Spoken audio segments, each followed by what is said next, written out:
Hello everyone, in today's tutorial we'll see how to easily make a vector artifact in Photoshop using only smart objects on some filters without a pen tool. And then we will use the same PSD as a photo template so we can apply the same effect on any other pictures that we want. Alright, let's get to it.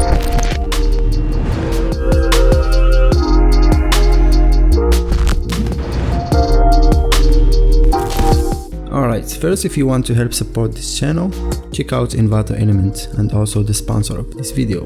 Envato Element is a must-have library for all creators out there. With a vast library of resources available in Envato Element, you can save time and effort and money. With their unlimited downloads of premium design and stock templates, including print templates, graphics, photos, and intros for your video too, and also royalty-free audio tracks. And to get all of these assets at once, you only need one subscription. So if Envato Elements is for you, you can get a 50% discount of an annual subscription. So instead of paying $33 for a monthly plan, you'll be paying only $16.50 per month for an annual plan. You can check them out today using the link down in the video description. Alright, so let's go ahead and open Photoshop. And then the first thing that we are going to do is to go to Edit, down to Preferences, and I will choose Plugins. Now, because we're gonna use a lot of filters for this tutorial, I always like to keep this Show All Filters Gallery group and name checked. So this way I can see exactly what name of the filters that I will be using on the smart objects. So if you want to see the names, you can just check this and press OK.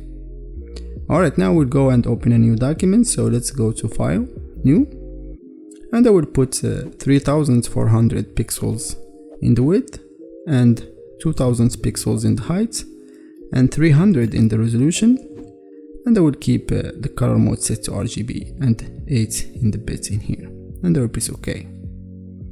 Alright, now I will change this background layer to a solid color. So I will go down to this adjustment icon and I will choose solid color, and I will change this black to a lighter color.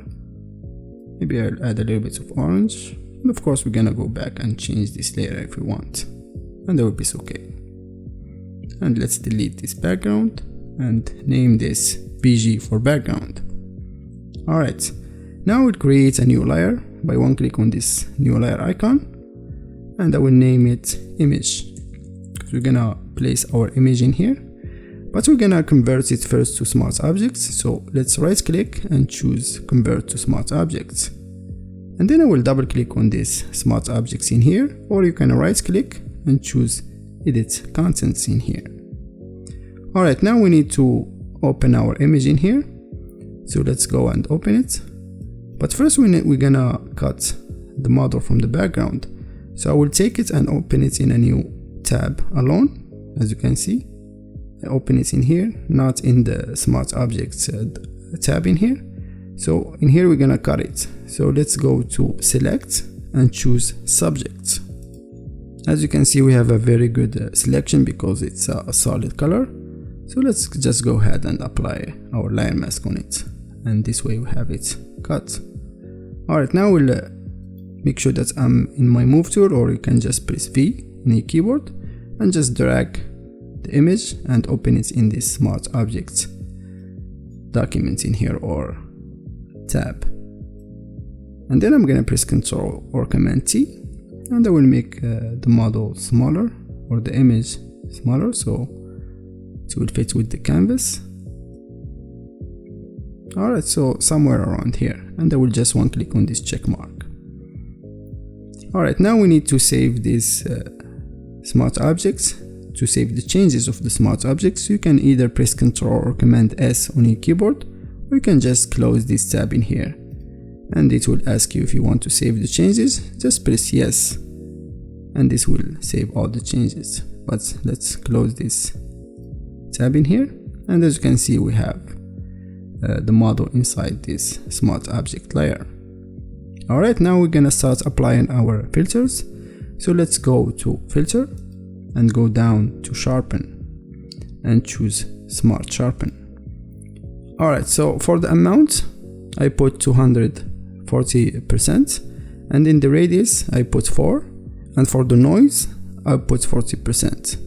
And in this remove blur in here, just make sure that you are selecting Gaussian blur, and we're not gonna use this shadow and highlights in here, and I will press OK. Alright, now we'll go back to filter again, and this time we're gonna go to stylize and choose diffuse. And this one we're gonna apply it a lot, for like 8 times, so you're just gonna repeat it. So just make sure that you are selecting this last one that it said anisotropic in here, this one that is the last one, and press OK. Alright, so we're gonna repeat it 3 times. So let's go to filter, and this time we're just gonna click in here. As you can see, this will show the last filter that we used, so we just one click on it and it will repeat it. So we'll do it again, go to filter and one click on it, and I will press OK. And for the 4th time we'll go to filter, diffuse, and again I will press OK. Alright, now we have 4 diffuse in here. Now we're gonna apply again the smart sharpen. So let's go to filter and go down to sharpen and choose smart sharpen. And I will keep everything in here set the same, and make sure that you are having Gaussian blur in here, and press OK.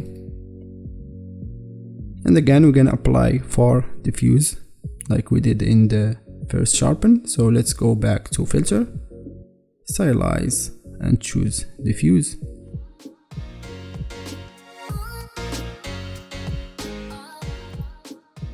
Alright, as you can see we have 4 of this diffuse in here.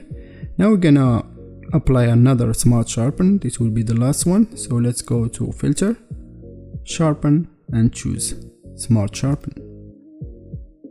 And again I will keep everything in here set the same, and I will press OK.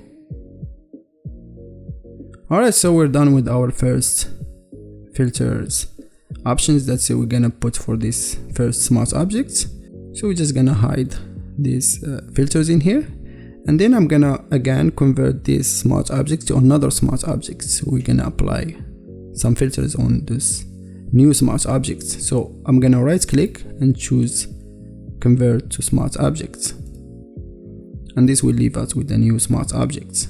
Alright, now we're gonna make 3 copies of this image in here. So I'm gonna press Ctrl or Command J 3 times, 1, 2, 3, and then I will name this first one to outlines, and I will hide it for now, and I will rename this to 1, and this one to 2, and the third to 3, and I will hide this 3 and 2 layers for now, and I will work on this first layer in here. Alright, so let's go back to filter again, and this time we will go to artistic and choose cutout. Alright, so let's make this visible. So for the number of the levels I'm gonna put 8, and in the edge simplicity I will change it to 5, and for the edge fidelity I will keep it 1, and I will press OK. Alright, now we'll go back to filter again, and this time I will go back to sharpen, but I will choose unsharp mask, and in the amount in here I will put 200, and in the radius I will keep it 2 pixels and 0 in the threshold, and I will press OK. And that will be all that we're gonna put for this first layer. So let's just close this and then make the second layer visible, and then go back to filter, and again I will go to artistic and I will choose cutout. Alright, so let's make this visible again. Alright, so for the number of the levels I will keep it 8, but I will change the edge simplicity to 6, and I will keep the edge fidelity to 1, and I will press OK. But for this second layer we're gonna change the opacity of this filter, cutout filter in here, by double click to edit the blending option of this filter in here. As you can see, you can just double click on it and this will allow us to change the blending modes or the opacity, but we're gonna only change the opacity to 40%, and I will press OK. Alright, so let's go back again to filter and go back to artistic and choose cutout again. Alright, so let's make it visible again. So for the number of the levels, I would keep it 8 and 6 in the edge simplicity, but in the edge fidelity I will change it to 2, and I will press OK. Alright, again I will open the blending options of this second cutout filter that we applied by double click on it, and again I will change the opacity of it to 40%, and I will press OK. And next, the last filter that we're gonna apply for this second layer is an unsharpen mask. So let's go to filter and choose sharpen and unsharp mask. And this time I'm gonna change the amount of this to 250, and I will keep the radius set to 2 and 0 in the threshold, and I will press OK. And then I will change the opacity of the whole layer to 50%. Alright, so we finished with our second layer. So let's make our third layer visible. And then I will go back to filter, and this time I'm gonna only apply a high pass filter by going to other and choose high pass. And in the radius in here, I'm gonna put around 1.2 or 1.4. You can choose whatever you want. So let's keep it 1.4 pixels, and I will press OK. And then I will change the blending mode of it to overlay. Alright, so we're almost done with our effect. As you can see, it has a very good, nice vector look to it. But I want to add a little bit of lines surrounding the model in here. So that's why we have this outlines layer in here set behind everything. So let's make it visible. And then I'm gonna press Ctrl or Command T, and this will enter the transform mode. And then in this horizontal in here, just make sure that this is link, so you can just one click on it, and using your arrow in your keyboard, you can just press the up arrow 2 times, so it will be 102%, and this will add the outlines that we're gonna change into outlines in here, and just press enter. Alright, now we'll double click on it to open the blending options. So I will just double click on it in here, and this will open the blending options or the layer size. And then I will go to color overlay, and I can choose whatever color. Let's choose a bright color so you can see exactly what I'm talking about. So let's choose blue, and we're gonna go back and change it later. So let's keep it in this color, and I will press OK. And this will give it this lines or outlines of everything in here, which is nice. Alright, so let's make everything in a group in here. So let's select this outline layer and then press shift and go to the last layer in here, and this will select them all. And then I'm gonna press Ctrl or Command J, and this will put them in a group, and I would call this effect. Alright, now I want to add a circle behind the layer, so it will give it a very nice look to our image. So let's select this background or this solid color, and then I will go to the shapes in here of the vectors in here, and I will choose this ellipse tool, and I will just draw a circle by pressing shift.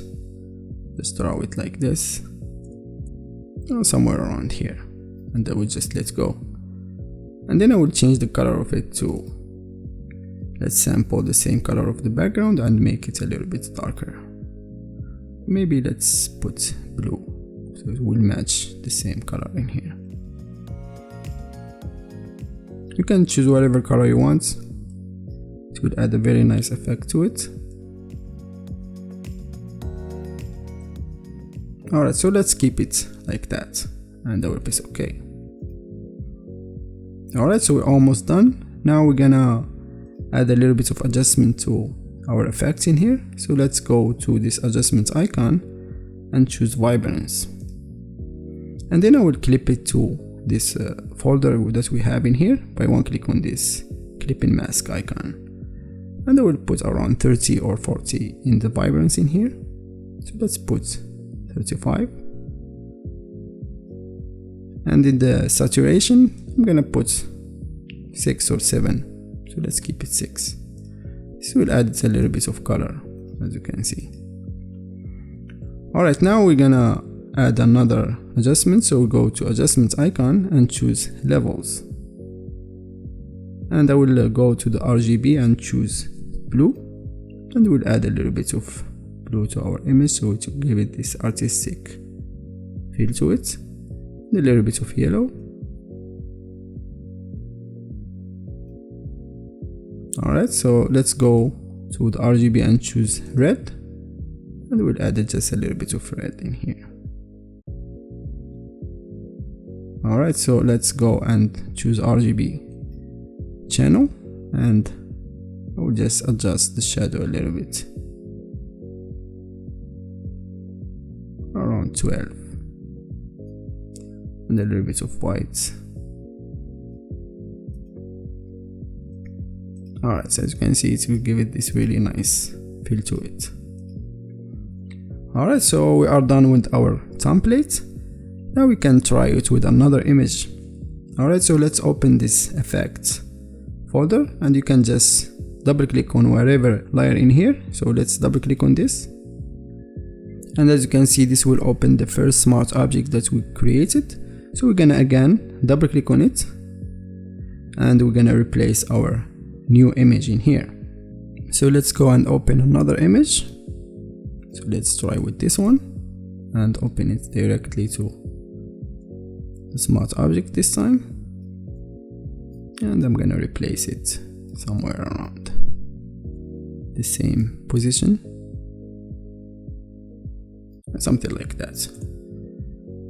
And then I will right click and choose rasterize layer, and then I will go to select and choose subject.